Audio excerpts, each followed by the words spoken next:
Bakit gumawa kay Fatima? 10 ulit kong ibabalik sa'yo ang sakit, Norman. Tinanggalan mo ako ng pagkakataong maging asawa. Aagawin ko sa'yo ang pagiging ama kay Fatima. Hayop ka! Sabay mo sa akin nasa siya! Norman!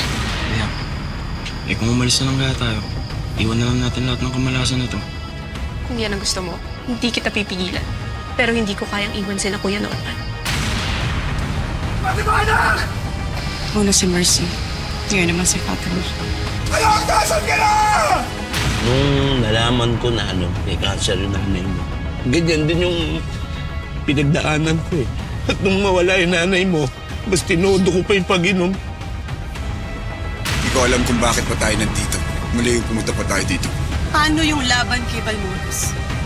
Ano? Tapos na ang laban ko. Tapos na.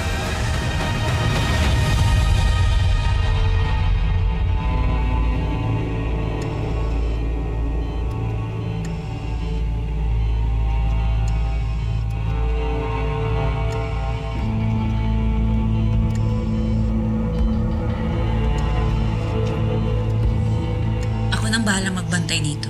Baka hinahanap ka na din ng Benito. Kaya okay lang. Maghihintay ako. Pag-gising nito, pupunin ko ang impormasyon na kailangan ko. Basta importante, ako mismo magsasabi kay Judge Balmores kung nasaan si Norman de la Cruz.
Batang-bata ka pa noong mga panahon na yan. Alam kong napakasakit sa'yo mawala ng isang ina. Alam nga namang ipakita ko po sa'yo na malungkot ako.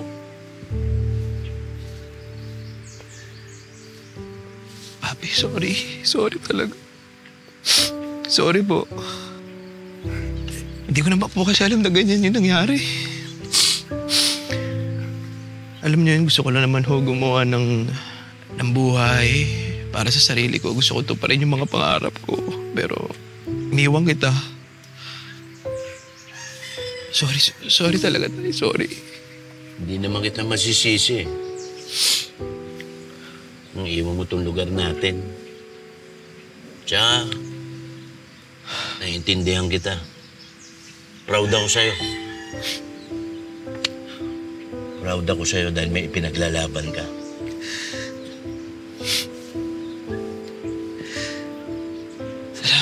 Salamat, Tay. Fatima!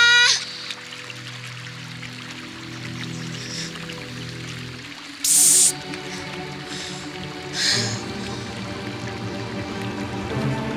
Bakit parang mahina? Ito.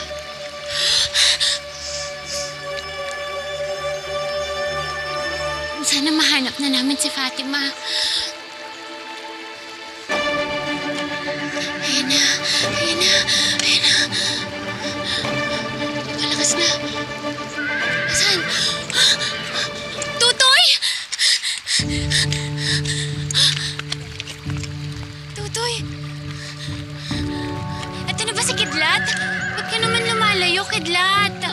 laki-laki niya na.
Sino kayo?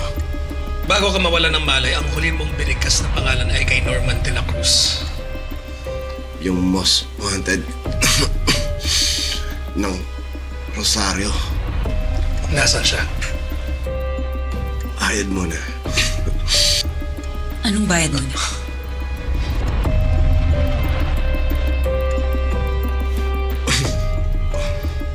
Bayad muna. Bago impormasyon. Ibibigay namin kahit magkano mong gusto. Sabihin mo lang sa akin kung anong alam mo tungkol kay Norman de la Cruz. Nasaan siya? Hindi ko alam kung nasaan siya. Pero ang alam ko, may tumulong sa kanya. Doktora. Doktor?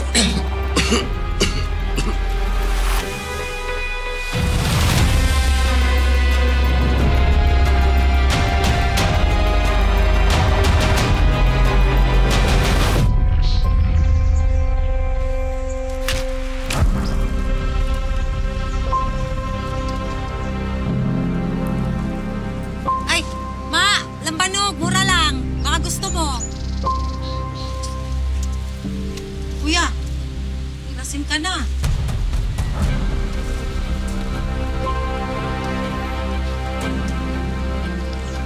Kuya, bayad. Bayad mo na, kuya. Sulasing na itong tao to. Joseph! Felix, tulungan niyo nga ako.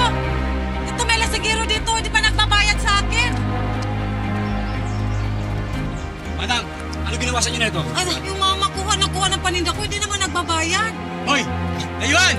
Kami nagbabayad dito! Tapos ikaw, hindi! Hoy, lumingon ka! Wag! Ah! Ay, ayaw ba yan? Joseph! Wag, tama. Ay, ano ba yan? Ay! Diyos ko! Walang iya ka talaga! Ay, paninda ko! Tama na yan, Joseph! Tama na yan! Diyos ko! Tama na yan! Ay, ang paninda ko, wala na! Mawa naman. Diyos ko. Tama na yan!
Siguro ang pinakamabuting dapat gawin damayan mo si Norman. Yung tipong lagi ka lang nandyan pag kailangan ka niya. Sobrang nag-aalala po ako sa best friend ko, si Norman. Dahil kakamatay lang ng asawa nun. Si Ma'am Mercy. Ngayon naman yung parang anak ko na si Fatima. Si Norman lang din naman makapagsabi kung okay na siya. Kung mangyari yun. Sa ngayon, hayaan na muna natin siya.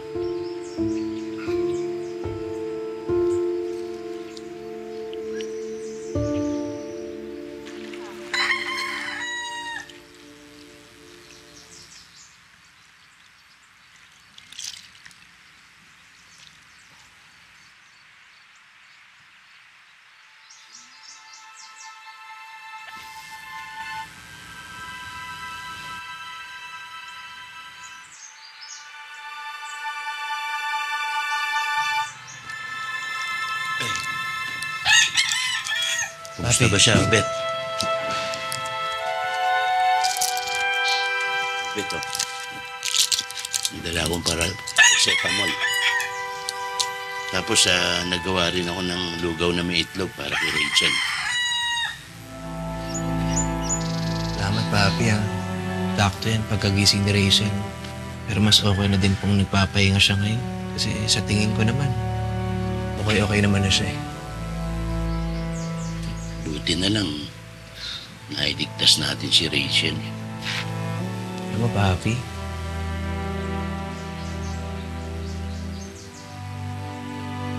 napakabait ni Rachel. Sobra. Buti na lang talaga. Alam mo, Papi, hindi naman talaga nagkulang sa pagprotekta si Rachel kay Fatima, eh.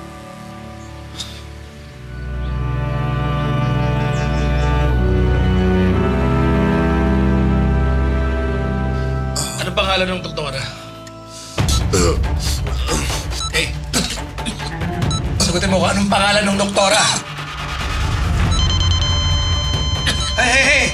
Stay with me! Nurse! Ano ba nangyayari dito? Nurse! Anong pangalan ng doktora? Sabihin mo na! Sabihin mo anong pangalan! We still need information from that man. Kailangan ko pa malaman. Excuse me po. Nurse, please. Nurse, pakicheck ng vitals niya. Put the oxygen, please.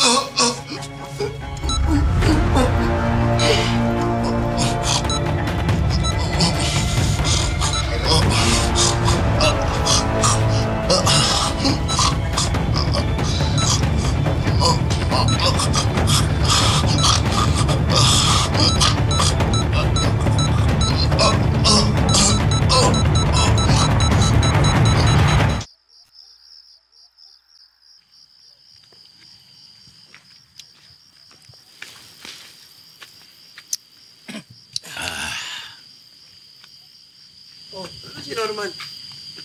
Hindi, akala namin nauna siya dito. Huh? Saan nagpunta yun? Oh! Si Norman yun, ah! Pag-away ng mag-isa. Tol! Norman? Sa sunod, tawagan mo ako. Uy! Ano nangyari? Ano nangyari sa'yo? Ano nangyari sa kanya? Ano nangyari sa'yo? Wow! Best friend? Halika dito kaya. Tumulong ka kaya. Mapigat itong taong to. Ano kasi nangyari?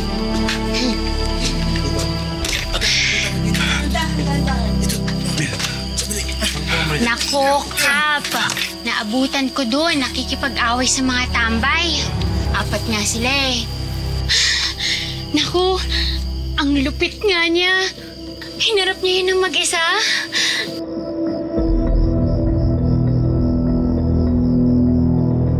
Oras na magising yung informant na yun, alamin natin kaagad kung sino sinasabi ng doktor na tumulong kay Norman. Eh bakit hindi na lang natin itanongin si Cabo kung saang malapit na bayan nila nakita yung informant na yun? Doon tayo magsimula.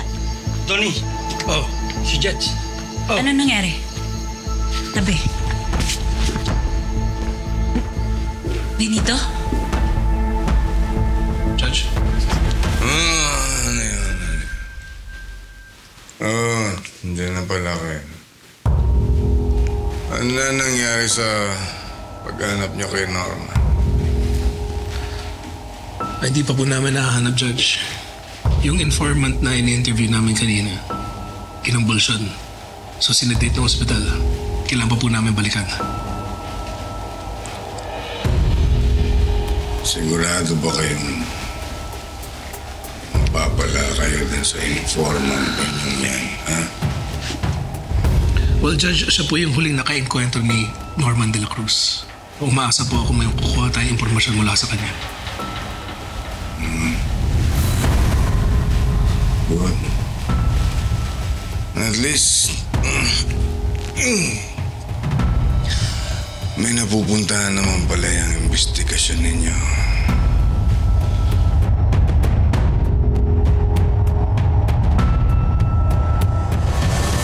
Parang totoo yung pinagsasabi nito. Parang napaaway nga to si Norman, no? Oo. Teka nga. Ano yun? May kinalaman ba to sa kinuha doon sa ilog? Yung babae at saka yung bata? No. Ay, sabi mo. Ay, May nakita kasi ako. Babae at bata. Oo, nakita ko yung masamang espiritu. Kinuha yung bata. Pagkatapos, wala na. Wala na. Wala na siya. Sino kumuha? Basta mag-iingat kayo, ha? Good night. Sabihin mo sa akin yan. Ano yung sinasabi mo? Basta, may alam ako. Loko rin yan. Sige na. Buka na ako, mama. Buka.